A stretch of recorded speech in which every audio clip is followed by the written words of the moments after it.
Voilà, donc il y a Anne qui ne parvient pas à mettre sa vidéo, Non, mais je c'est n'y pas arrive grave, hein, pas. Je n'y arrive pas du tout. Je sais pas sentez-vous libre, pourquoi. hein, il y a pas de souci, c'est moi que vous devez voir. Alors, une petite révision rapide, vraiment pas compliquée, c'est sur le genre. Donc masculin, féminin. Pas seulement pour le masculin im et ot, hein, mais c'est aussi pour les pronoms, etc. Mhm. Donc, première chose d'abord, voilà, donc j'ai repris un document, d'ailleurs ça vient de l'Université de Genève, donc vous pouvez le retrouver sur Internet, cours d'hébreu biblique, le genre et le nombre. Alors, donc je vous rappelle, hein, c'est un rappel. Il y a masculin, féminin, il n'y a pas de neutre. Le masculin, les noms masculins ne présentent normalement aucune caractéristique formelle. Le masculin se caractérise par son absence de caractéristiques. Ça veut dire, vous n'avez rien, c'est du masculin. D'accord. Si on dit le cheval sous, vous Tous. voyez ici, ben, c'est du masculin. Si je dis âme, le peuple, c'est du masculin. Le prophète, Navi, c'est du masculin. Meler, le roi, c'est du masculin. Alors on va trouver âme, le peuple, féminin aussi. Mais en tout cas, ici, c'est présenté comme masculin, le peuple. Et puis, pour le féminin, qu'est-ce qui va changer? Ben, c'est le ha. C'est-à-dire que, on va avoir une terminaison en a, c'est-à-dire le kamat et le he. Donc, une terminaison en a accentuée. Et ça vient de at. At, donc, le féminin du pronom. Tu- Ata masculin, at féminin. Et le at va donner le ha. C'est comme ça qu'il l'explique en tout cas. Si on a le cheval sous, on va avoir le féminin, donc la jument alors, on va avoir sous sa. Donc le sous, sa mère, vav, sa mère, eh bien on va rajouter sur le dernier sa mère un kamat, et puis on termine avec un hi. Et donc comme ça on aura la jument. Donc, de nombreux noms féminins ne présentent pas cette caractéristique formelle. Pour être sûr du genre d'un mot, il est donc nécessaire de consulter le dictionnaire ou de se demander comment l'accord est construit dans la phrase. Il y a des petits trucs. Premier truc, certains noms et adjectifs qui finissent par tav sont des féminins. Cela provient de l'ancienne terminaison at. Attention, une telle terminaison n'indique pas forcément un féminin. Bat, c'est la fille. Bar, le garçon. Le fils, bat, la fille. Si le sexe est féminin, alors le nom est féminin. La mère aime. La chèvre aise. Troisième exemple, on va dire. Les noms désignant des entités géographiques sont généralement féminins. Bavel, Eret, Ir, donc Babylone, la terre, la ville, donc c'est du féminin. Les parties du corps sont féminines. Yad, par exemple, ici, Yad. Beaucoup de noms Toutes les abstraits sont parties du féminins. corps sont féminins. Les parties du corps sont féminines.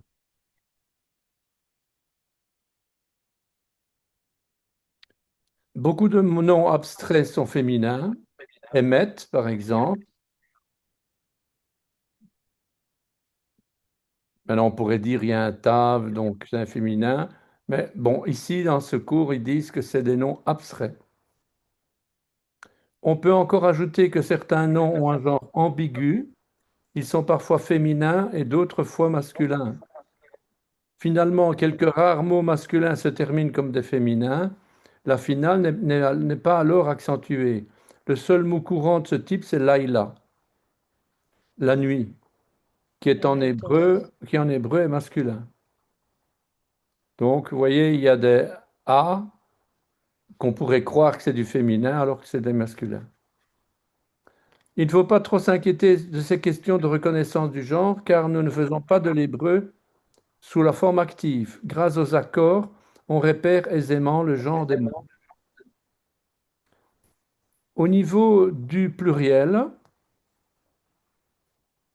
il existe trois nombres, singulier, pluriel et duel. Le masculin pluriel présente une terminaison en im, le féminin en ot. Avec le mot sous, ben, les chevaux Sim, masculins, donc les, comment on dit là, souci.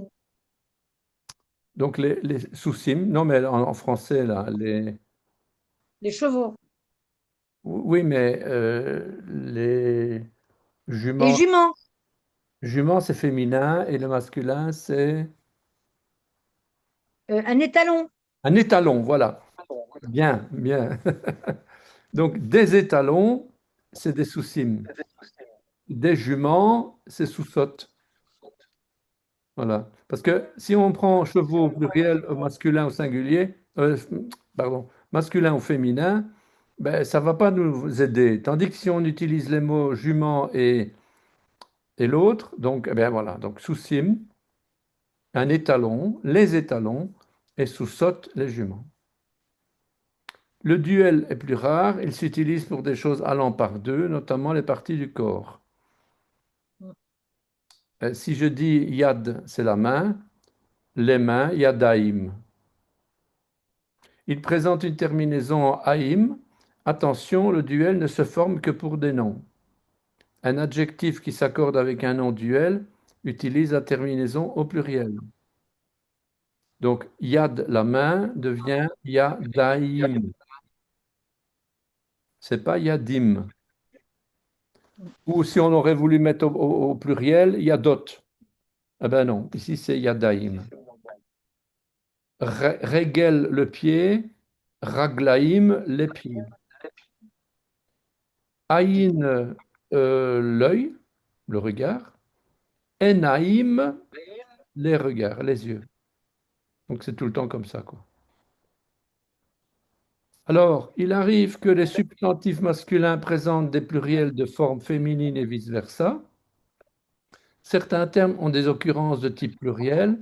Ce phénomène s'explique par le fait que le pluriel de type im exprime plutôt une étendue que l'on ne peut dénombrer, et le pluriel de type hot un ensemble d'unités qu'il est possible de compter. C'est pour ça que vous allez retrouver dans les nombres, dans les pronoms, du masculin qui se prononce pluriel, féminin, du féminin qui se prononce masculin, parce que on parle d'un groupe, pas de personnes, on parle d'un groupe. Donc un ensemble d'unités qu'il est possible de compter. Exemple, un père Av, eh ben, les pères, c'est pas Avim, c'est Avot. Donc les pères, c'est du féminin, parce que ça représente un groupe, c'est collectif. D'ailleurs, on retrouve encore ici, certains noms sont des collectifs, ils ont une forme singulière, mais expriment quelque chose de pluriel. Bakar, c'est encore différent, hein, c'est collectif, mais dans le sens que c'est un nom qu'on dit au singulier. Bakar, le gros bétail, les bœufs. Ou bien vous allez dire les moutons, le troupeau, mais le bétail, on va dire tson. Vous voyez? C'est une forme singulière, quoi, hein. Ajoutons que des noms de forme singulière peuvent revêtir un sens, soit singulier, soit pluriel, avec la même forme. L'adjectif peut alors s'accorder au pluriel et au singulier.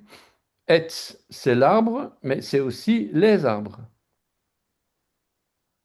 Il y a plusieurs mots comme ça hein, qui sont singuliers et qu'on utilise au pluriel. Quand vous avez le mot else, vous n'êtes pas certain qu'on ne parle pas des arbres. Je dis pas une forêt, hein, mais bon, quelque part quand même, quoi. Hein. J'ai lu quelque part, je ne sais pas si c'est de toi ou pas, j'ai lu quelque part que arbre, on le retrouve au pluriel que quand il est coupé, quand le bois est coupé, Ah ou bon, sinon on ne peut pas le trouver dans la forme plurielle. ah bon, c'est intéressant ça. Il y a des Oui, morceaux, plusieurs morceaux, peut-être, tu vois. voilà. Alors, il existe des mots de forme plurielle mais de sens singulier.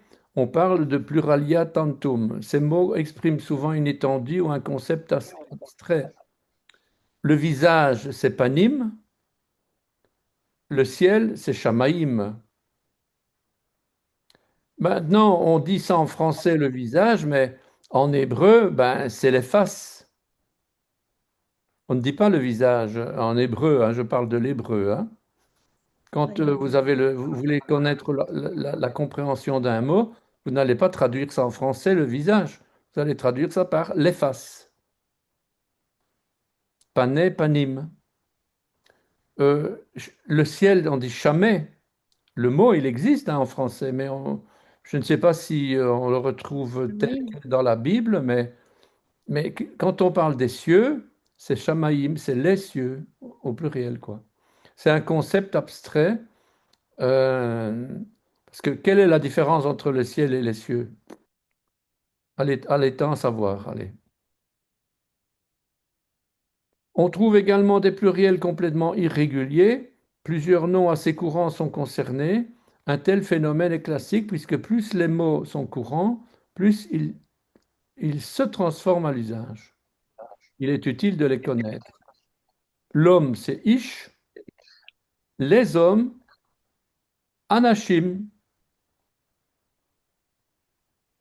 Donc, c'est pas Ishim, c'est Anashim. C'est un irrégulier.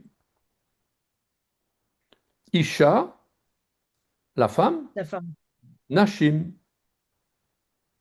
Vous avez vu, ça n'a rien à voir avec Ouais. ce qu'on a appris. Hein. Là, ça n'a rien. Oui, la femme, les femmes, j'avais vu que c'était compliqué de. Pourquoi que c'est différent dans les femmes? Voilà. Pourquoi c'est différent le Alors, l'homme, pluriel de. c'est Aleph Yod Shin et la femme, c'est Aleph Shin Hei. Donc, en fait, entre l'homme et la femme, il n'y a rien à voir.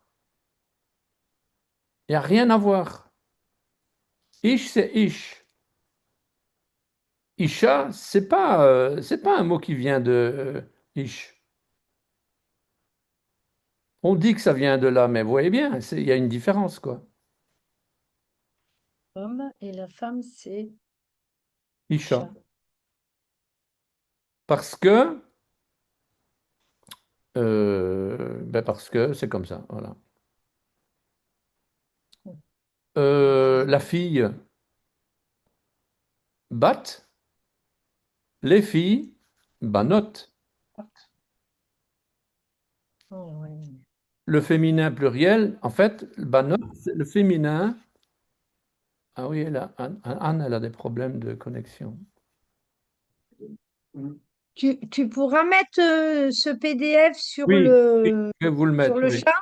Oui, Oui. je vais le mettre d'ailleurs tout de suite, ouais, dès que j'ai Comme ça, fini. je Donc, téléchargerai. Oui. bat, banot, féminin Ouais. pluriel de ben. Vous voyez, donc banot, ça vient du garçon. Les filles, ça vient du masculin ben, mais remis au féminin. Ben banot, le fils. Voilà, un petit tableau final, quoi. Hein. Je crois que c'est la fin du document, oui, c'est ça. Donc, singulier, pluriel, duel, état absolu, état construit. Vous savez la différence entre un état absolu et un état construit. Je pense que j'en avais parlé. Le pluriel d'un état construit, vous savez qu'un état construit, c'est un mot tout seul avec son singulier ou son pluriel. Un état construit, ce sont deux mots reliés entre eux. Par À tirer. exemple, le Messie d'Israël. David est le roi d'Israël. Le cheval d'Israël. Le cheval de David. Le cheval du roi David. Donc, le cheval, c'est le premier terme. Du roi David, c'est le deuxième terme. Eh bien, si je dis les chevaux du roi David, je ne vais pas dire im ou ot. Je vais dire ei. Donc, le pluriel va changer. Donc, pour un état construit, ça va être im ou bien le duel aim, bien sûr. Et pour l'état construit, c'est e. E. Donc, on ne prononce même pas le yod puisque c'est un tséré pleinement écrit. Si vous vous souvenez de vos voyelles, on a le tséré pleinement écrit, donc, ou tséré mahalé, on va dire, c'est-à-dire un tséré complété par un yod. Oui, donc, Il on- veut dire que le yod, là, il fait partie de la voyelle. c'est ça, il ne se prononce pas, quoi. Il ne se prononce pas. Maintenant, bon, quand vous écoutez les juifs, les rabbins, tout ça, tout le monde va vous prononcer le yod. Hein. Hey, hey, ils vont même encore insister. Alors, je ne sais pas si on donne une grammaire, pourquoi est-ce qu'on la met pas en pratique, quoi. Et puis, ça c'est pour les masculins. Pour les féminins, on a le ha final avec le kamat sur l'avant-dernière lettre, le hot et le haïm. Oui, elle. Haïm. Normalement, il y a une erreur ici, parce que ça devrait être Ataïm. Je ne sais pas pourquoi ils ont mis Haïm, mais normalement, c'est Ataïm. Et pour l'état construit, c'est At, Ot et. Donc, le féminin singulier de l'état construit, c'est At. Le féminin pluriel de l'état construit, c'est Ot. Et le féminin duel, c'est E. Comme pour l'état construit, donc ça ne change pas. Alors, j'ai encore un autre document. Où est-ce que je l'ai mis celui-là?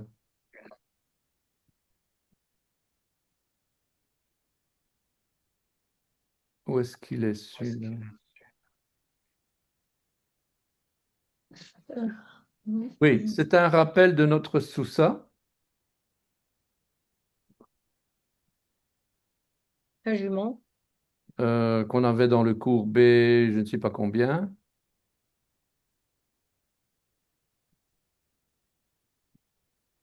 Voilà, Les chevaux. c'est à la page 9. Donc, simplement pour vous rappeler que on a le mâle et la femelle. Le mâle, c'est Sous. Le cheval de, c'est Sous et puis de quelqu'un. David. Mon cheval, c'est Souci. Notre cheval, c'est Soussez-nous. Donc, on ajoute le nous. Vous savez, le nous. Anachnou. Un Arnoux. Anachnou, quoi. Toujours dans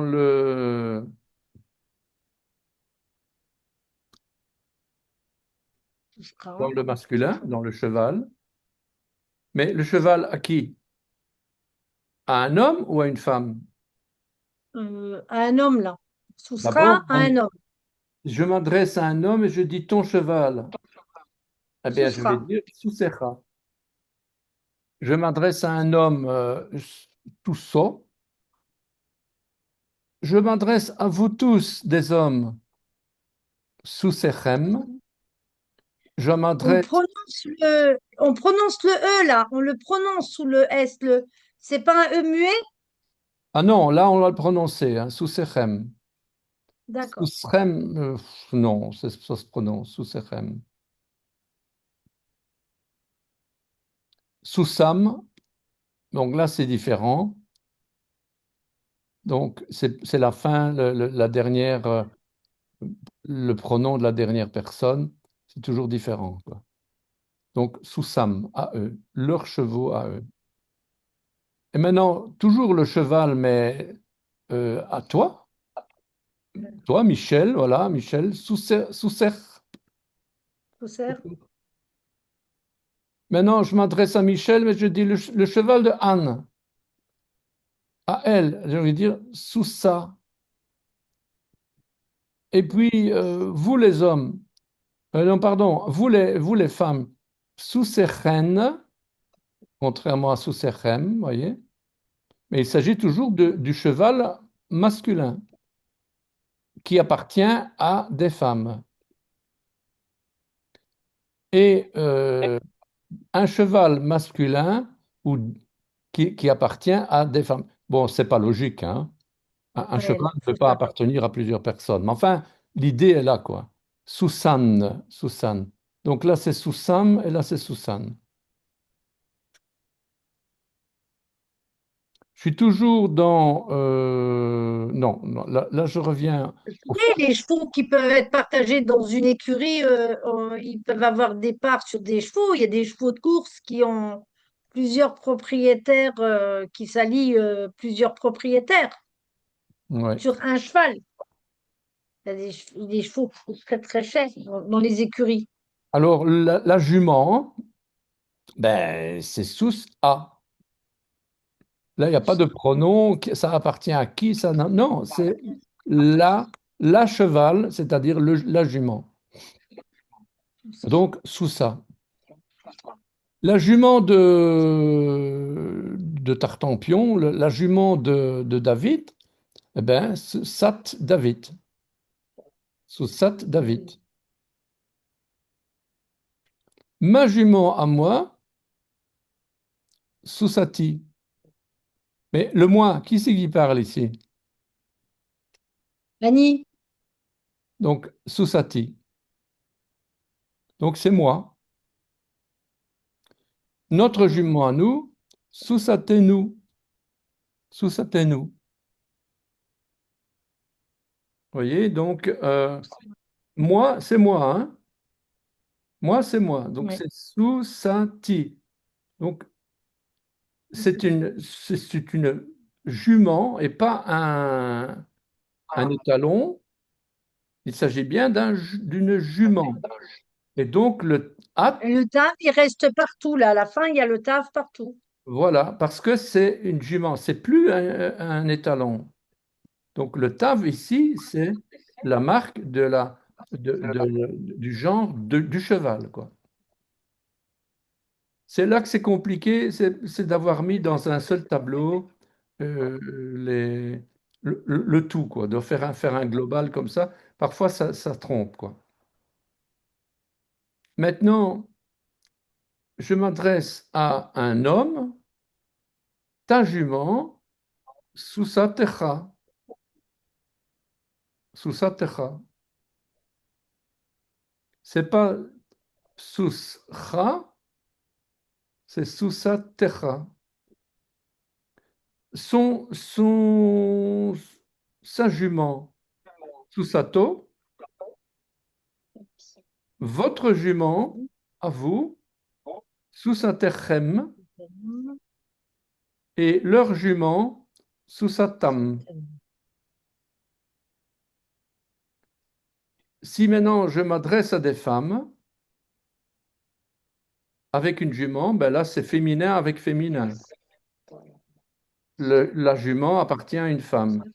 Donc je vais dire sous sa terre. Une jument qui appartient à cette femme-là, sous sa tam, sous sa ta, sous sa ta. Pas qu'on Voilà, insiste. c'est un ret à la fin, sous sa tare. Non, c'est un hé. Non, non, c'est un hé. C'est une erreur. C'est comme là. D'accord. Ils sont trompés. Non, c'est pas ceux qui sont trompés. C'est moi qui me suis trompé. C'est moi qui me suis trompé en recopiant. Non, évidemment, c'est un hé, c'est sûr. Il n'y a pas de chet à la fin. Susata. Donc c'est bien un et. Il faudrait que je pense à corriger. Et encore aujourd'hui, je trouve des fautes. C'est dingue ça. Votre, mesdames, votre cheval, sous sa terre à leur cheval, leur jument, pardon, leur jument, sous sa terre à vous et à elle sous Satan. Sous Satan. Voilà. Donc, bon, maintenant, on va pas avoir tout le temps des mots masculins et féminins avec la seule différence, le A, quoi. Donc, enfin bon, voilà. Alors, la jument, les juments sous-sautent, sous-ciment, toujours à l'état absolu. Mais si je veux ajouter les chevaux de quelqu'un ou les juments de quelqu'un, je vais avoir sous-saute tiré de quelqu'un et là sous-c'est de quelqu'un. Donc au masculin, c'est sous-c'est et au féminin, c'est sous-saute tiré. Dans la Bible, on ne met pas toujours le tiret, hein, mais enfin, normalement, il y a le makef. Mapik, makef, non, c'est makef. Ensuite, ma jument sous-sautaille et à l'état construit sous-saille. À nous, sous-sautez-nous, à nous, sous-c'est-nous. Vous avez vu la différence? Sous-c'est-nous. Sous-saille ou sous-c'est-nous. Oui, c'est un peu spécial, hein, je veux dire. Et enfin,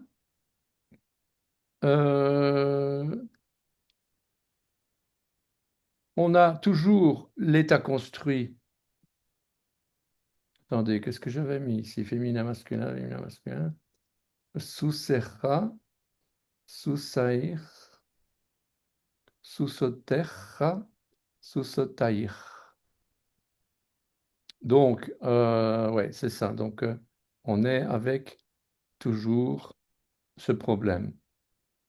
Donc, au masculin, sous-secha, sous-sei, sous-secha, donc il y a le yod qui fait partie de l'état construit, sous-saïr, sous-saïr. Ici, à lui, sous-saï, sous-saï. Attendez, là, parce que. Sous-saïn. Non, non, c'est un vav ici.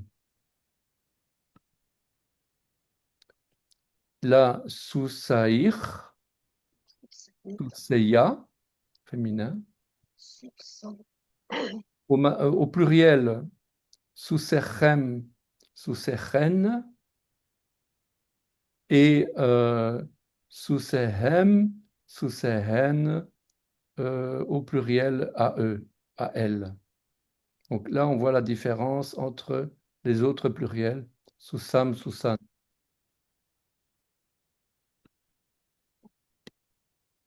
Et puis, pour les juments, sous-sotecha, sous-sotaïr, sous-sotaïv, sous-sotaïa, sous-soteia, sous-soteia. Au masculin, c'est sous-sotaïr, taïv. Et là, c'est au féminin, sous-soteia. Soteia. Et puis, à vous, sous-soterchem, sous-soterchen, et à eux, sous-sotehem, sous-sotehen. Voilà. Donc, c'est vrai que c'est pas facile, hein. Pas facile de remettre tout dans un tableau. Alors, on mélange ses pinceaux. Mais en tout cas, il y a beaucoup d'exemples dans la Bible. Bon, j'en ai mis quelques-uns seulement. Par exemple, ici, Esther 6, 1. Aman prit donc le vêtement et le cheval, donc la sousse. La sousse. Donc, la direction, le lamed qui va montrer la direction. C'est-à-dire, il prit donc le vêtement vers le cheval, on va dire. Le fouet, pardon, excusez-moi, Asus, c'est en haut. Donc, Esther 6, 1, donc c'est Ve'et Asus, excusez-moi, Asus. Et puis la sousse, c'est le fouet est pour le cheval, oui, ça me semblait bien. Donc, le fouet est pour le cheval, donc on a la sousse. Et puis, Zacharie 6, 2, donc ça c'était Proverbe 26, 3. Zacharie 6, 2, Soussim, donc on parle de chevaux noirs. Voilà quelques exemples sur les chevaux. On a toujours des difficultés avec le féminin dans la Bible, parce qu'il y a beaucoup plus de masculin que de féminin.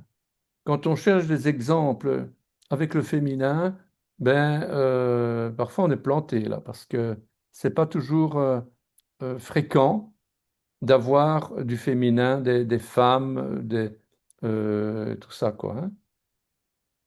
Donc ça, c'est ce que je voulais vous montrer pour rappel. Et puis, j'avais encore un autre document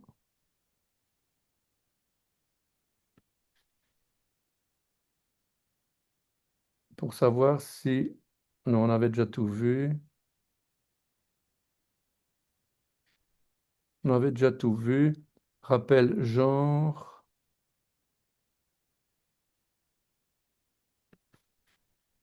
Donc là, je dois repartager un autre document, mais on a déjà presque tout vu. Donc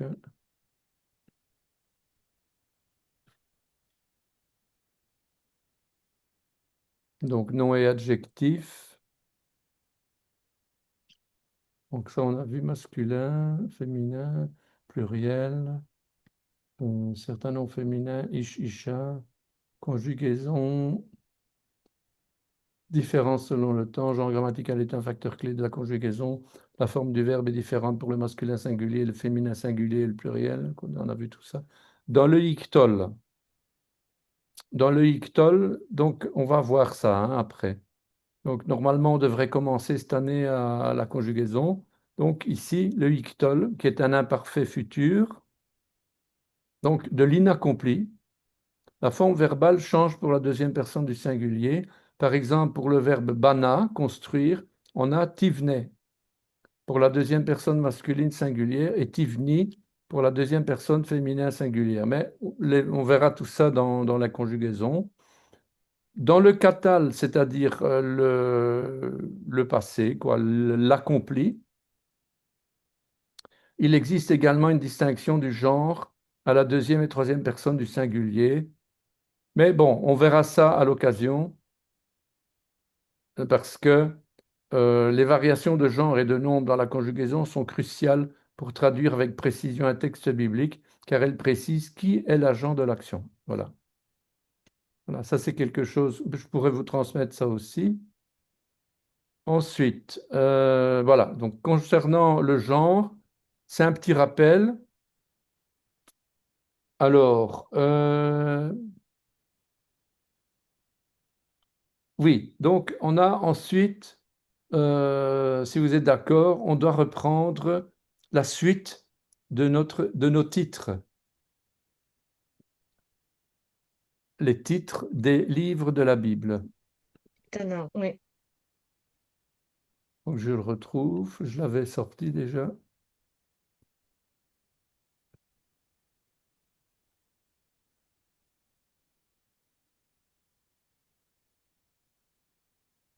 Je l'avais ouvert, puis je l'ai refermé bêtement. Donc je dois le ressortir dans mon ordi.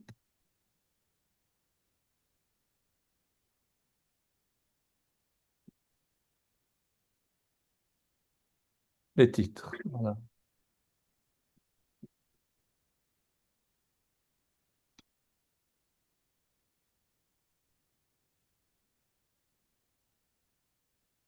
Voilà, on était arrivé à Shir Hashirim à partir de la page 13. Donc ici,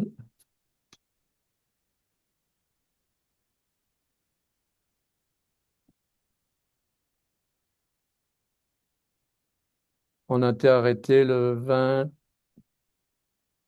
juin, page 13.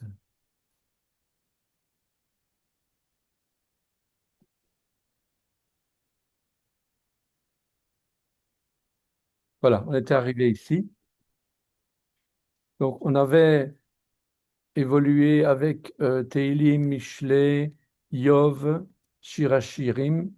Donc, on était arrêté avec Yov, donc Job, quoi, hein. Donc, je vous rappelle que... Qu'est-ce qui se passe ici? Il y a un problème, on dirait. C'est le PDF. Donc, je vous rappelle que l'évolution de tous les livres de la Bible nous ramène vers un but final, à savoir la venue du Messie. Et c'est ce qu'on retrouve dans le sens des titres. Et j'ai vu dernièrement sur les réseaux une vidéo de quelqu'un qui faisait pareil. Je dis, ça, c'est vraiment incroyable, quoi. Moi, je croyais être seul à avoir inventé un truc. Non, non, bien sûr que non, évidemment. Donc, on voit que les titres de la Bible, c'est quelque chose qui n'est pas inconnu à un certain public. Donc, j'aurais dû noter le lien ou la vidéo. Excusez-moi. Enfin, voilà. Donc, alors, Shir Hashirim, le chant des chants ou le cantique des cantiques. Vous savez que Shir, ça veut dire chanter, célébrer, louer, Shir. Shirou l'Adonai, chanter au Seigneur, Shirou l'Adonai. Et donc, c'est ce que Job faisait. Au lieu de se plaindre, ce sont des louanges qu'il adressait à son Dieu. On y retrouve l'épouse du Mashiach. Donc, Shir Hashirim, c'est une suite de poèmes, de chants d'amour alternés entre la fiancée et le fiancé, qui prennent à témoin d'autres personnes et des éléments de la nature. Sa rédaction est attribuée à Salomon, Shlomo, roi d'Israël, le fils de David. Ce livre commence par Shir Hashirim Asher li Shlomo. Shir Hashirim, le chant des chants, Asher, qui est, li, pour Shlomo, Salomon. Donc j'ai mis en rouge le lamed pour dire pour. Autrement dit, ce cantique écrit par Salomon est plutôt destiné pour Salomon, c'est-à-dire pour le fils de David, pour le fiancé. Et on va retrouver d'ailleurs ce même genre d'expression dans les psaumes, beaucoup de psaumes, psaume de David. Ben, en fait, non, c'est pas psaume de David, c'est psaume pour David. Évidemment, c'est écrit par David, mais inspiré par Dieu pour David. C'est comme ça qu'on doit le voir. Voilà donc Shirachirim. Ensuite, on a Il Ruth. n'y a pas quelques psaumes qui ne sont pas écrits par David, qui sont écrits par Salomon, mais qui ne sont pas écrits par David? Oui, oui, il n'y a pas que David, hein. Il y en a, ils sont 6, 7 à avoir écrit les psaumes, hein. Ah. Il y a plusieurs personnes là, hein. Il n'y a pas que David, hein. Alors, Ruth la Moabite, celle qu'on connaît comme étant un modèle de l'Église quelque part, hein, celle qui se rattache à Israël, hein, celle qui se rattache à sa belle-mère Naomi. Donc le texte dit Salmon engendra Boaz de Rahab. Boaz engendra Obed de Ruth. Obed engendra Isaïe. Isaïe engendra David. Le roi David engendra Salomon de la femme d'Uri. Salomon engendra Roboam. C'est le verset 7. Et puis on passe au verset 16. Yaakov engendra Joseph, l'époux de Myriam, de laquelle est né Yeshua, qui est appelé Mashiach. Donc, notre Messie descend d'une Moabite, c'est-à-dire l'ennemi d'Israël, voyez.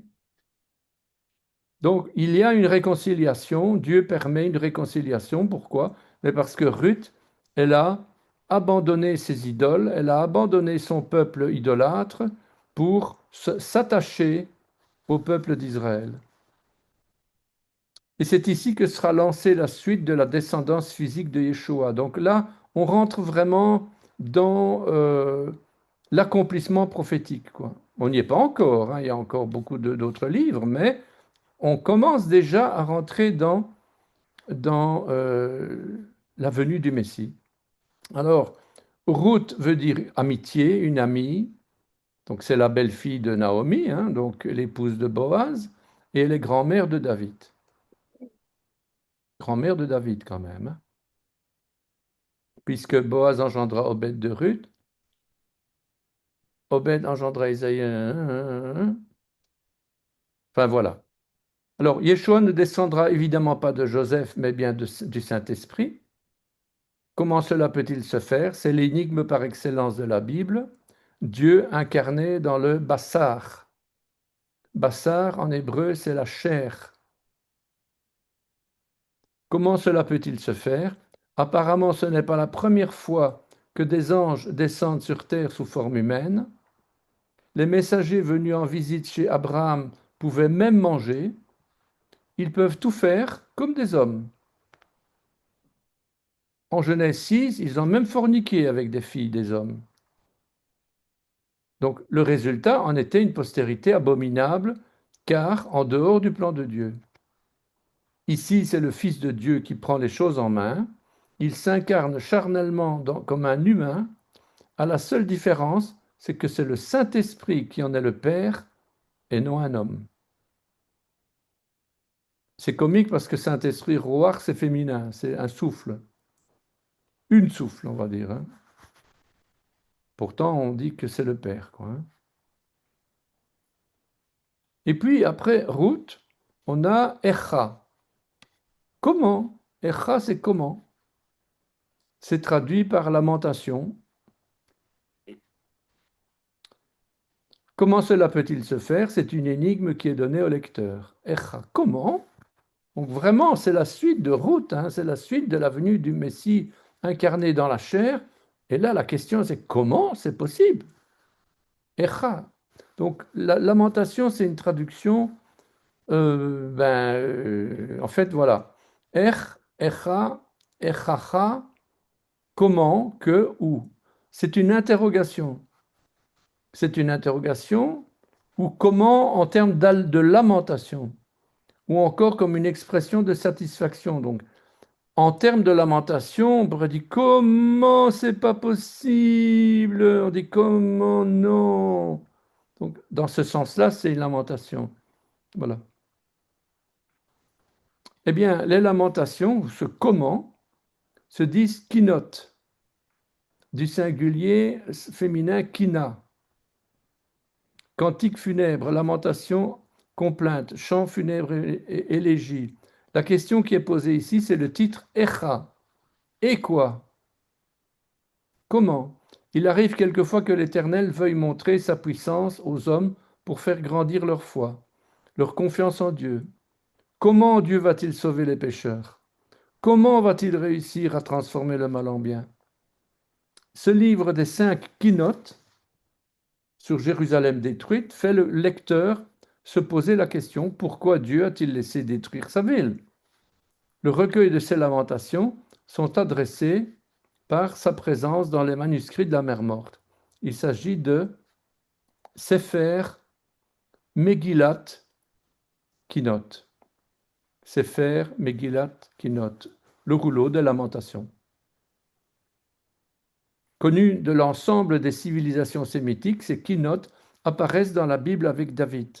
Plusieurs prophètes écrivent de telles complaintes, comme si Jérémie lance une complainte pour Josias. Amos pleure la Vierge d'Israël. Jérémie prend le deuil pour Jérusalem. Ézéchiel prédit une lamentation sur la ville de Tyr. Avant que ne vienne le prédicateur de justice, 2 Pierre 2,5, à l'image de Noé, Dieu propose cette question à la maison d'Israël. Voilà. On continue à avancer de plus en plus fort. Qoéleth, l'Ecclésiaste. celui qui prêche à la foule. C'est le prédicateur de justice qui annonce la bonne nouvelle du salut en Yeshua. Donc, le Kohelet est un nom masculin ecclésiaste, collecteur des sentences, prédicateur, homme public, celui qui parle dans une assemblée, c'est comme ça, hein, c'est la traduction, quoi. Celui qui parle dans une église, ce mot va d'ailleurs donner ecclésia. Ecclésiaste, ça va donner ecclésia, c'est-à-dire l'église en grec. Donc, c'est le prédicateur de justice qui annonce la bonne nouvelle du salut en Yeshua. L'Éternel prépare le peuple à recevoir son Fils bien-aimé. Considéré comme une sorte de portrait autobiographique, ce livre est rédigé par Shlomo, Salomon quoi, en tant que Kohélet, fils de David et ancien roi d'Israël à Jérusalem. La fin du livre lui attribue également la rédaction des proverbes. Dès qu'il y a des opposants à quelque chose dans l'histoire biblique, il y a à parier que Dieu est derrière. Et effectivement, comme il s'agit du roi Salomon, en opposition avec ce qu'en disent certains détracteurs, ce Salomon représente bien spirituellement le fils de David, qui sera annoncé par différents prophètes. La personne de Salomon était bien le fils physique du roi David. Mais ce Salomon représente le fils de Dieu.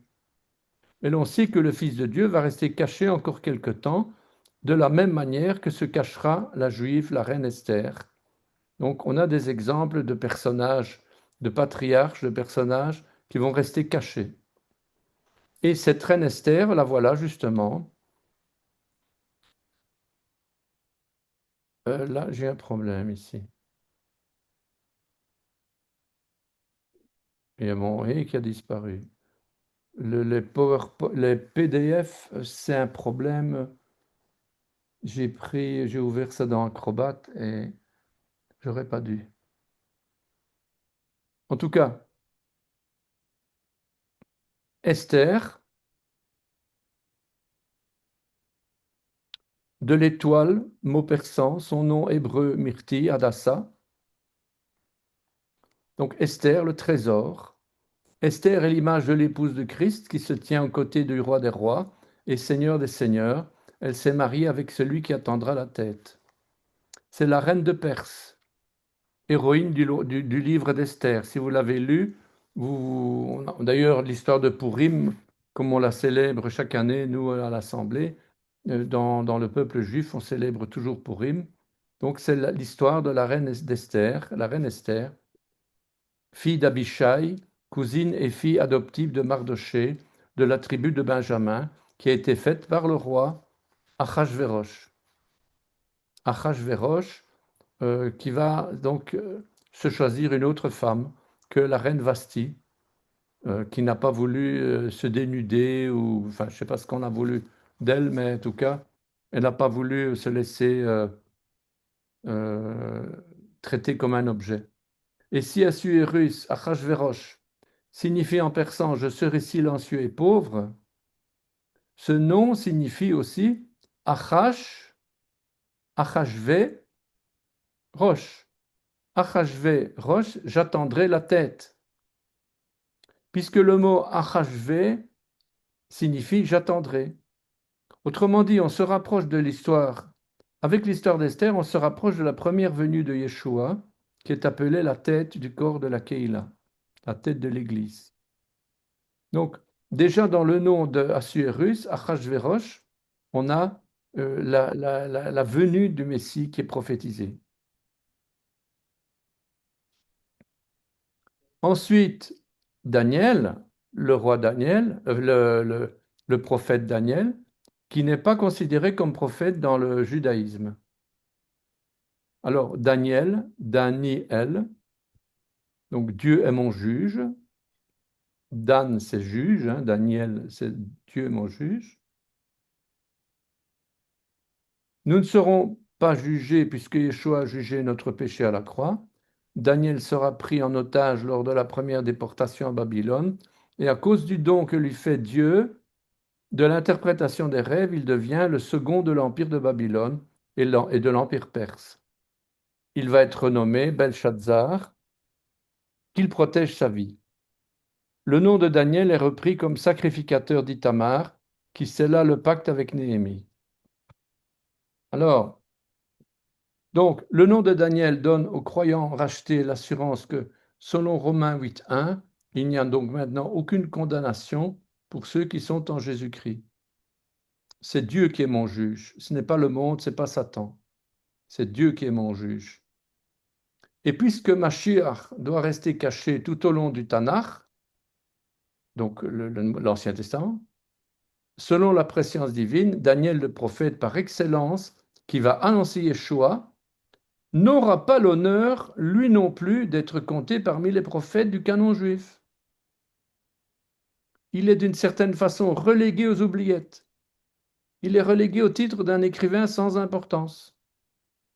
Quoiqu'il ne soit pas repris comme tel dans le Tanakh juif, Daniel est pourtant le plus grand prophète de tous les temps, ayant annoncé la venue du Rédempteur. Vous voyez bien que la place de Daniel en tant qu'écrit Ketuvim, il est dans les Ketuvim. Je ne sais pas où est-ce qu'on a ici. Voilà, les Ketuvim. Vous voyez? On est dans les Ketuvim, on est dans les écrits, on n'est pas dans les prophètes. Les prophètes, c'était beaucoup plus loin. C'était Tsephania, etc. Si vous vous souvenez. Les prophètes, voilà, Nevi'im, on a les premiers et les deuxièmes, le dernier. Nevi'im, Acharonim. Donc, Daniel n'est pas repris dans les Nevi'im. Daniel est repris dans les écrits. Quand même comique, je trouve ça, vraiment, pour bien montrer que la venue de Yeshua, c'est voulu de Dieu, hein, ça. C'est voulu de Dieu pour bien montrer que la venue de Yeshua, elle devait rester cachée.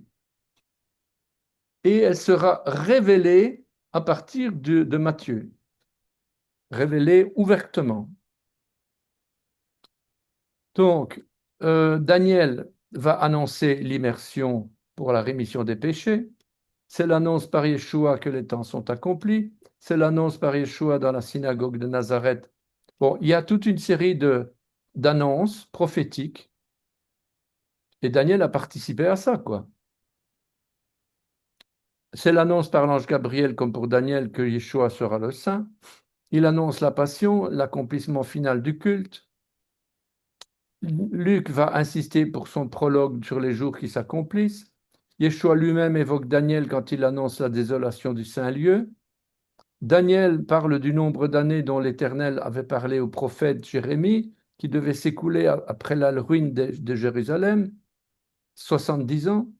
Puis il explique un peu plus loin qu'il a longuement prié à ce sujet et que l'ange Gabriel lui a alors révélé.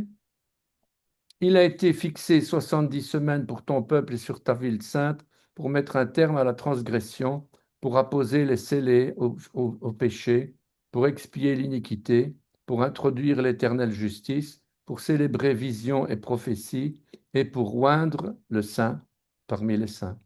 Donc ce Messie sera mis à mort, il consolidera l'alliance avec la multitude et fera cesser le sacrifice et l'oblation. Donc Daniel 9, 24, 27. Ces prophéties sont la clé de la compréhension des événements de la fin des temps. Sa pureté et sa sainteté sont reconnues par Ézéchiel, prophète qui lui était contemporain. On trouvera d'ailleurs un parallèle entre les 490 ans, 490 années et les 490 jours écoulés entre l'annonce à Zacharie et la purification. Donc de l'annonce à Zacharie à l'annonciation 6 mois et donc 180 jours. De l'annonciation à la nativité 9 mois, donc 270 jours. Enfin, de la nativité à la purification 40 jours, soit un total de 490 jours. 490, 490. Encore 2 minutes, on a. De toute façon, on n'aura pas fini, hein. On a encore Ezra, donc Esdras. Esdras, c'est un personnage très important parce que il a été scribe. Ezra, secours. Ezra, donc ça vient de Hazar. Hazar qui veut dire aider, secourir, donner du secours, embrasser, auxiliaire, assistant, venir en aide, hein. Et donc, Ezra veut dire secours. C'est un homme de Juda, père de Jéter, Méred, Épher et Jalon. Voilà, donc ça, c'est son histoire. Alors, Esdras, tout comme Moïse l'a fait physiquement, suivi par Pinchas, après lui, eh bien, Ezra, il a tout bousculé, les mœurs et tout.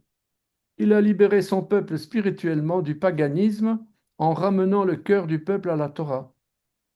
C'est un personnage important. D'ailleurs, on dit Esdras le scribe, Ezra Asopher. Il est prêtre, donc il était sacrificateur, et il était scribe. Ezra ou Ezrat, Ezrat, si c'est un état construit, probablement. Donc, ça vient de Ezra, comme je vous l'ai montré. Aïn, le regard, Resh, la tête, He, le souffle, et ça utilise le Zaïn, le souffle. Le Zaïn, c'est l'arme du soldat. Donc, on voit bien que dans son nom, on voit le violent qui s'empare du royaume des cieux. De Matthieu 11, 12. Hein, ce sont les violents qui s'emparent du royaume des cieux.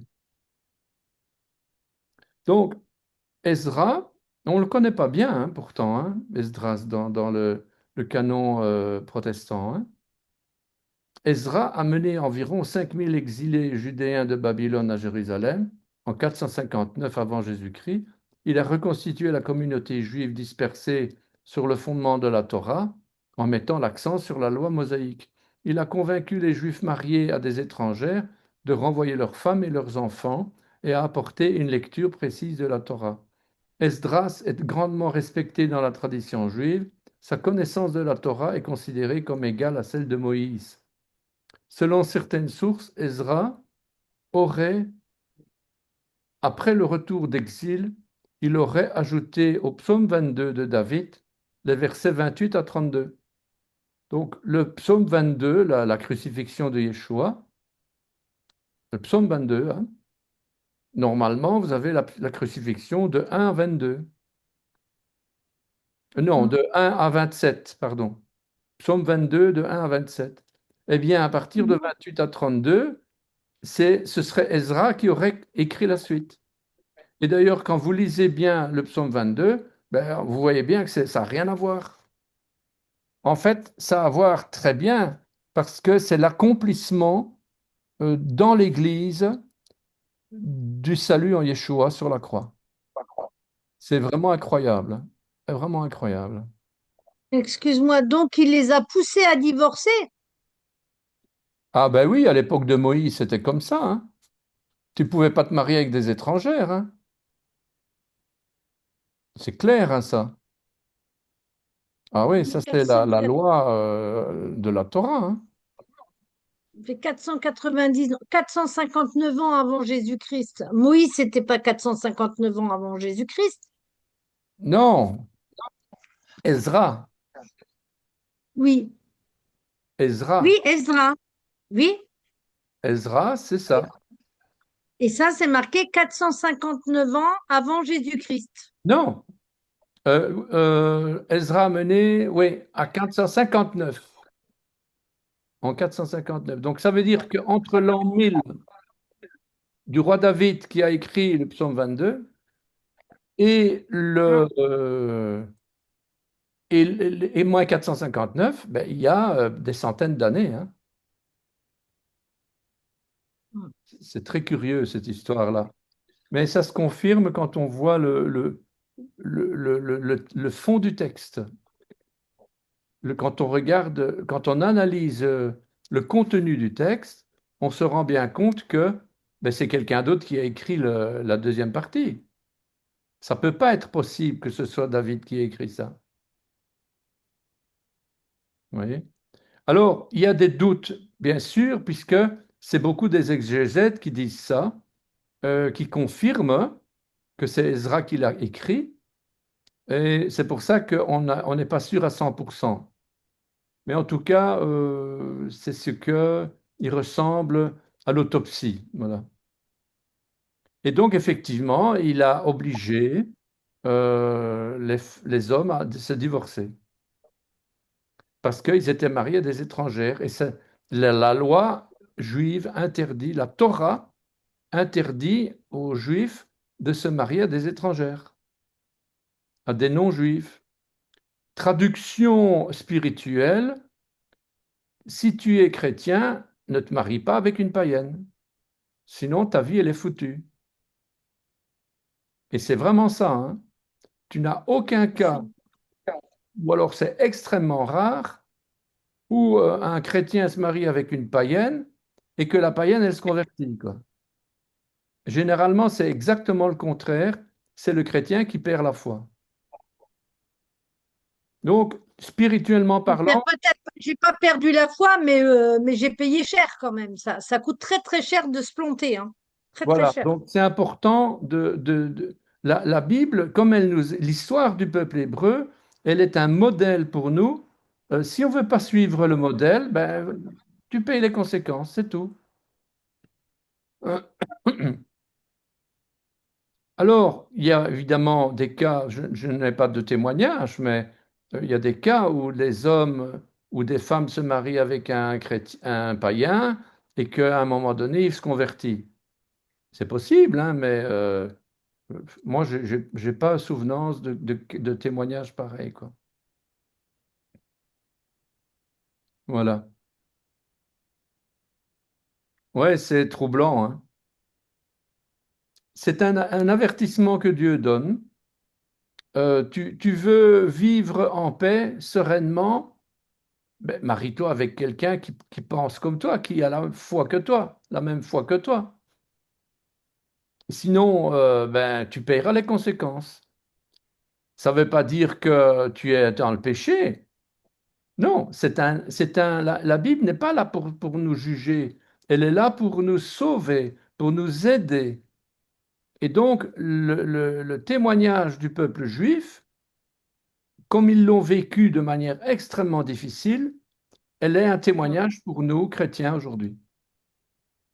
Et faudrait-il qu'il y ait des bons bergers pour enseigner comme il faut, pour être là quand on les appelle ou pas, hein. Moi, je me suis mariée à coup de force raison, là, hein, parce que j'ai essayé d'appeler, jamais dispo, jamais dispo, jamais dispo. Ben, voilà, j'ai suivi mon cœur et je me suis cassé la figure, hein. J'ai payé cher, hein. Enfin, voilà, quoi. Donc, Mais le Seigneur m'a relevé, quoi. Le Seigneur relève, eh hein. oui, On puisque se rend pas on est compte, chrétien, tant qu'on l'a pas vécu, on relève, parce que bon eh oui, catholique, quand on est voilà, on peut chrétien, dire. Dieu nous relève toujours, mais sous forme de quelle souffrance? Très, très dur, très, très dur. Moi, j'ai tout On perdu, hein. aurait bien voulu Donc, éviter ce genre de souffrance pendant des années, ah hein. oui, non, non, c'était compliqué, hein. J'étais presque morte, hein. Donc, c'est compliqué, hein. Parce qu'on ne se Alors, rend pas tu compte verras, qu'on épouse le fils de Satan, hein. On est enfant de Dieu et on épouse les enfants de Satan. quand on voit dans le nom d'Ezra le regard vers la hache, Oui. et puis le regard vers la tête et l'esprit. Autrement dit, Ezra nous montre qu'il y a un combat, il y a une violence. C'est violent de devoir d'aimer quelqu'un et de devoir se dire non. Moi, je connais un frère dans Mm. l'Assemblée que je ne citerai pas. Bon, on l'a déjà cité plusieurs fois au micro, donc on pourrait, hein, mais il était avec une copine, ils étaient amoureux, mais d'un, quoi, tous les deux. Et puis, à un moment donné, ça fait 1 an, peut-être 2 ans, ils étaient ensemble. Et puis, à un moment donné, on parle des enfants, on va avoir des enfants. Il y a quelqu'un qui a un problème avec un micro. Et donc, quelqu'un à l'Assemblée, un jeune, il était avec une copine, oh, ils étaient amoureux et tout, hein, tous les deux, hein.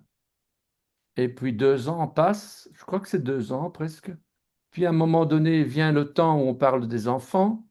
Oui, quand on se mariera, on va avoir des enfants et tout. Oui, c'est sûr, etc. Et puis le frère, il dit, oui, moi je le mettrai à l'église le plus tôt possible, à l'école du dimanche, etc. Et la fille, elle dit, quoi? Ah ben non, sûrement pas.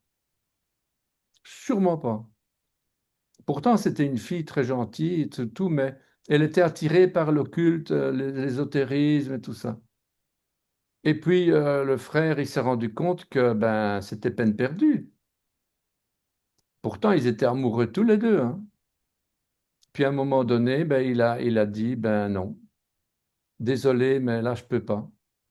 Et il a rompu. Il a rompu.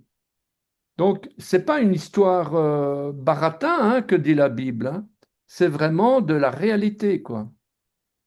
C'est une réalité vraiment dommage pour ceux qui sont dans le cas. Je comprends, hein, mais la Bible nous avertit, ben, faisons ce que la Bible nous avertit, nous conseille, nous conseille. Mm. D'ailleurs, même les 10 commandements, Nous c'est pas des conseille ordres, et Dieu nous ce avertit. sont des paroles. Mm. Comment? La Bible nous conseille et Dieu nous avertit. Oui, c'est ça, c'est ça. Par son esprit. Par son esprit. Voilà. Il nous avertit et puis si on fait sans son conseil, sans son avis, eh bien, c'est là qu'on se casse. Maintenant, si on se casse, ça ne veut pas dire qu'on est perdu. Non, mais Sauvé on va par à la foi. l'échec. On est sauvé. Yeshua, il a dit que nous sommes sauvés par la croix, par le sang. Donc, il n'y a plus de condamnation pour celui qui est en Jésus-Christ. Mais les Absolument. conséquences, elles sont quand même là, quoi, hein. Mm. Enfin, voilà. Donc, Enfin il bon. est Ah, comme David. 21h10. Jérémie aussi était fiancé, il a dû tout couper et Dieu lui a dit, tu te marieras pas. Oui, mais c'était prophétique pour parler de l'épouse prostituée, qui est l'Église en fait, parce qu'il représentait le Messie et l'épouse, c'était la prostituée, l'Église, qui allait avec tous les hommes. Donc une Église païenne en fait, apostate. Donc c'est une image à chaque fois. Donc tout ce que la Bible nous donne, c'est une image de ce que de ce que ça représente prophétiquement. Maintenant, ici, euh, on ne peut pas non plus dire qu'il ne faut pas se marier avec un païen, peut-être il va se convertir, hein, mais le- ça représente l'Église, ça représente l'épouse de Christ par rapport à son Messie. Voilà, c'est surtout ça qu'on doit comprendre. Voilà, merci de m'avoir écouté. Comment on fait pour récupérer Merci. le cours? Ah oui, je vais vous envoyer ici. Tu Parce nous que, envoies les documents? J'envoie les documents maintenant. et où ça? Super. Sur- Euh, Bah ici, Oui. Ouais, alors ouais, je vais aller voir dans le chat, là, les Dans chercher les direct. chats? donc c'est Ouais. dans le chat. Voilà. Donc j'ajoute un fichier, votre Moi, j'ai ordinateur. une question de curiosité. Oui, Euh, Ma question, c'était sur la pratique du Shabbat avec allumage des bougies, si c'est encore d'actualité. Si c'est oui, est-ce que vous pouvez nous dire un peu, nous en parler un peu plus? là c'est parti pour 1 heure, hein. Ouais. Les minimums. Le Shabbat, il y a tellement à dire sur le Shabbat que ça va être compliqué, hein.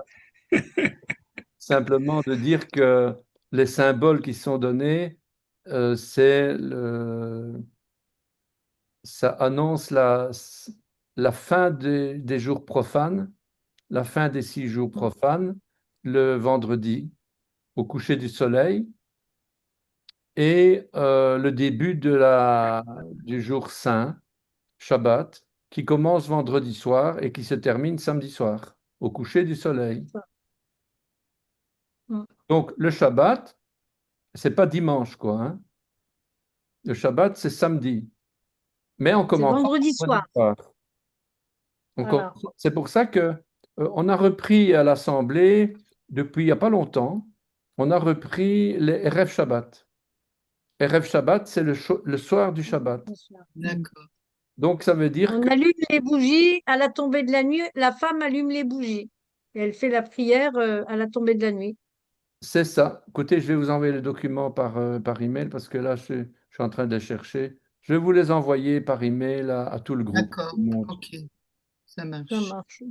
Donc, le Ou sur Shabbat, Merci. WhatsApp c'est ou sur le groupe, oui. par email, comme ça tout le monde l'a, parce que tout le monde n'est pas sur WhatsApp. C'est Ah, vrai. d'accord. Oui, oui. Donc, le Shabbat, c'est une fête. Elle est considérée comme une fête dans Lévitique 23. Oui. Avant les 7 fêtes de l'Éternel, c'est le Shabbat d'abord. Donc, ça veut dire que d'abord, tu fais le Shabbat. Après, tu fais les fêtes. Un rendez-vous. Les rendez-vous, c'est d'abord chaque semaine avec Dieu. Mm. Et tu changes pendant les 6 jours profanes, tu fais ce que toi, tu as envie de faire, ce que tu dois faire, ta vie de tous les jours. Et puis, arrivé le vendredi soir, tu t'occupes de ton Dieu. Mm. Voilà, tu le loues, tu le glorifies, voilà quoi. Et il y a l'allumage des bougies qui est l'allumage pour faire rentrer, pour faire venir la lumière euh, vers soi. C'est symbolique, bien sûr. Ouais. Et puis, il y a la Mm. fraction du pain et le vin. Donc, c'est pas la Sainte Seine, c'est la fraction du pain. La Sainte Seine, c'est une fois par an. La fraction du pain, c'est chaque fois qu'on se réunit. Donc, c'est pas du tout pareil, quoi, hein. Et puis, ben voilà, quoi. Je crois que il y a les petites formules hébraïques. Ben, je vous les donnerai si un jour ça vient. Donc, les bénédictions, comme ça, voilà, quoi. Mais on a ça sur ton site, Beth Yeshua. Oui, oui, Mm. mais je vais Oui. les remettre en plus clair parce qu'il faut les retrouver, c'est pas évident.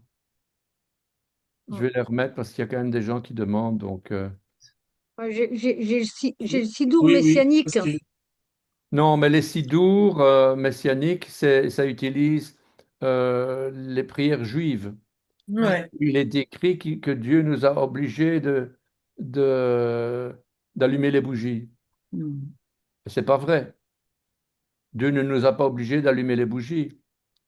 Baruch ata Adonai Eloheinu melech haolam asher kideshanu b'mitzvotav letzivanu leadlik b'nel sher Shabbat. C'est pas biblique ça. Mhm. Pourtant, c'est dans tous les siddur messianiques qu'on retrouve ça.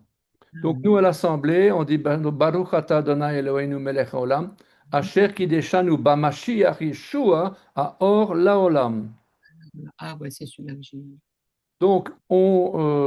Donc béni sois-tu Seigneur notre Dieu, roi de l'univers, qui nous a sanctifiés, pas par tes commandements, pas par, non, par Yeshua notre Messie, la lumière du monde.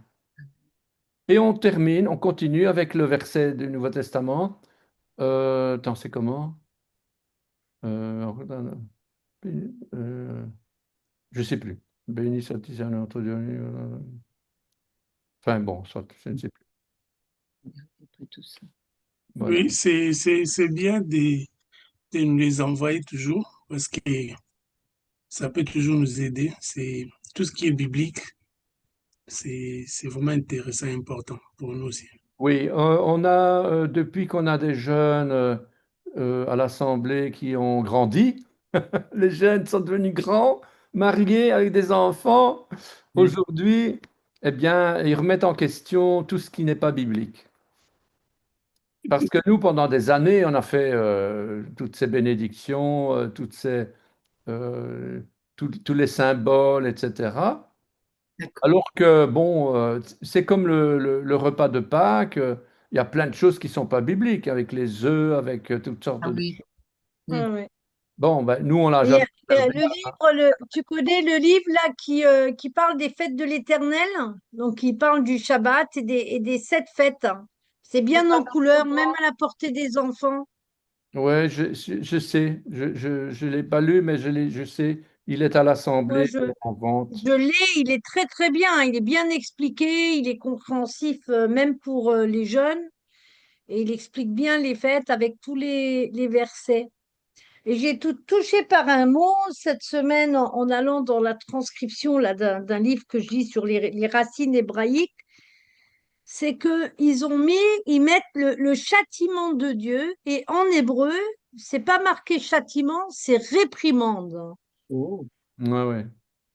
Et je trouvais que c'était quand même fort parce que Dieu nous réprimande et qu'il y a une grande différence entre d'être réprimandé et d'être châtié. Dieu ne nous Un fait pas de verset? mal. Tu as un verset? Oh, attends, c'est le livre, je vais te dire de quoi quel livre. Et moi, mon neveu, J'ai comme il j'ai sait ça que je dans fais... ça, là. Ah, Oui, Isabelle. attends, C'est sur le châtiment. Juge 9, 24. Ah, Juge 9, 24. Juge 9, verset 24. Voilà. J'ai j'ai- j'ai- j'ai lu ça dans ce livre-là, regarde. Tu Mhm. connais? De Non. qui c'est? C'est les éditions Chemin. Oui, mais Ah de oui, Apocalypse, moi, Jacques et Jude. Alors, oui, c'est deux. oui. Oh, j'essaye de savoir. C'est des éditions Chemin. Oui, il y a pas Racine hébraïque, les racines, oui. basé sur le manuscrit bibliothèque de Cambridge, confirmé par le manuscrit Gaster hébreu de la bibliothèque de l'Université de Manchester. Édition Chemin Mhm, à Chambéry. mhm, Voilà. Et puis j'ai acheté celui-là et celui-là aussi, la Bible des racines hébraïques, Daniel et Apocalypse. mhm, Donc là, ils vont dans les racines et ils disent les mots enfin, qui sont trompés. J'ai pas dit qu'ils se mhm. sont trompés, mais Trompeur. entre Trompeur. Il euh, rectifie.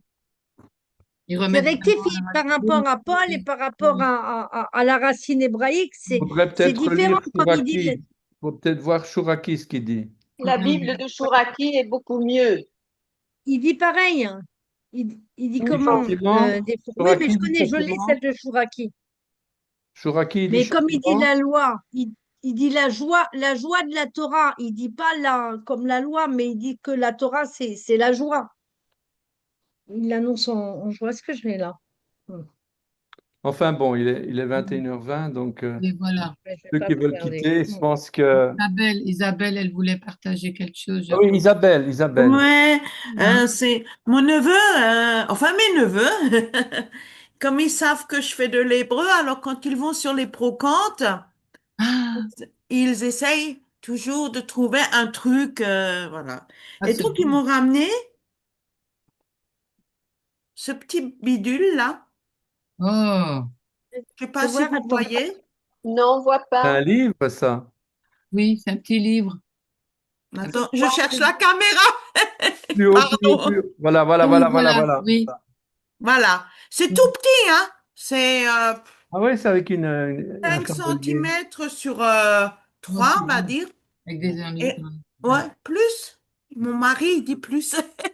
Combien tu dis? 10 centimètres, c'est à peu près 6 centimètres. Donc 10 centimètres sur 6. C'est Et en minuscule. fait, c'est écrit en hébreu. Il m'a dit comme ça, tu liras plus vite. Il Mais c'est impossible de lire.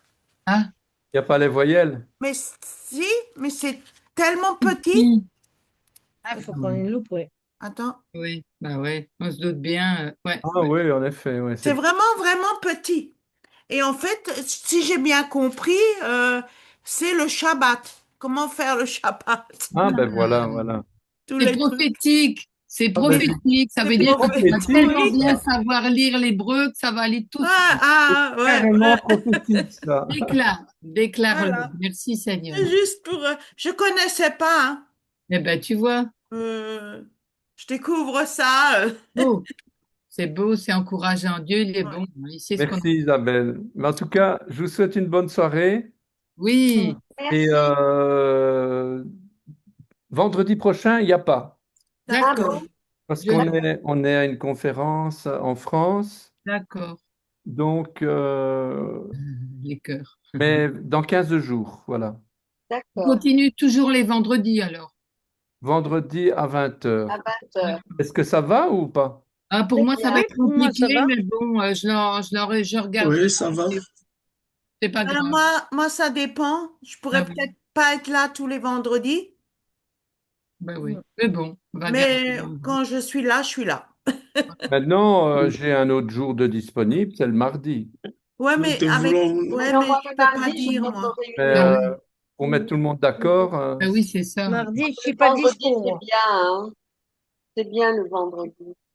bon, Mais on quand des laisse comme personnes. ça. De toute façon, c'est enregistré, donc Oui, Ouais, je pense que voilà. je vais faire Je me comme dis, ça. si je viens pas, je peux toujours le re-regarder, quoi, pour Oui, oui, pas voilà, voilà, perdre le fil. oui. voilà, exactement. Et puis j'ai Sabine qui me scotche. Voilà, c'est ça. Ça J'envoie marche. une photo. On va faire. Merci en tout cas, bonne soirée. Bonne Bonne soirée, Jacques. soirée. Bonne À soirée. bientôt Bonne dans Allez, 15 shalom soirée. tout le Bientôt. À monde. Bonne bientôt. soirée. Je t'envoie une Au photo du revoir. livre, là, Sois en bonne santé. Jacques, là. Oui, Bonne bonne soirée. soirée. Bonne soirée, Shabbat